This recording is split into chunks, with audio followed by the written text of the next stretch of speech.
why do we celebrate holidays at all? Do we as a people really need that much excuse to party? What about St. Patrick's Day?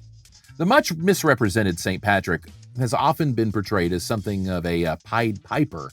And no, he did not rid Ireland of a snake infestation. There weren't snakes in Ireland. St. Patrick wasn't even a saint. See?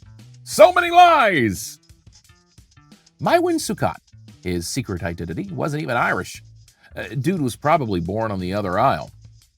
Some might compare what this guy did to Ireland's indigenous and superstitious peoples as what Columbus did to the New World's peoples. So the legend of Maewyn goes that as a teenager, he was enslaved by raiders, taken, sold into slavery. 6 years of that, and he has this spiritual awakening, a vision. Never actually canonized by the Pope, he'd be more of a mystic missionary by today's standards. Sort of an unsanctioned knocker on the doors. Not really for a church, just peddling the message of Christianity to the barbaric tribes of the Emerald Isle. He would seek to abolish slavery and human sacrifice through the spread of Christianity. Look, maybe by driving the snakes out of Ireland, it was a metaphor for the savage tribes that brutalized others in inhumane ways. And speaking of inhumane, I said some might compare him to Columbus, but not in that way. As a matter of fact, St. Patrick's tactics were sort of lauded throughout history for converting people without slaughtering them. This is a man who was a child slave, escaped, trekked nearly 200 miles because a voice in his head told him a ship was waiting for him to take him back to his homeland. It was. Northern England, not Ireland.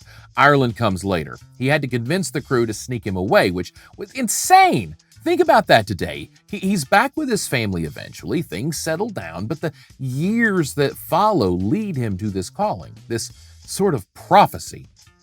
He goes back to school to be ordained, studies Latin, masters Latin, studies Christian theology, and rises all the way to bishop. Then spends his last 30 years building churches, training and ordaining priests and clergy, and converting these druidic cavemen into non-human sacrificing Christians. New Testament style. So what the hell does shamrocks, green beer, and hashtag #MeToo pinching someone's ass have to do with Maewyn Succat, St. Patrick, or any of it? While the legend is so far off the truth, why do we celebrate St. Patrick's Day if we aren't Irish?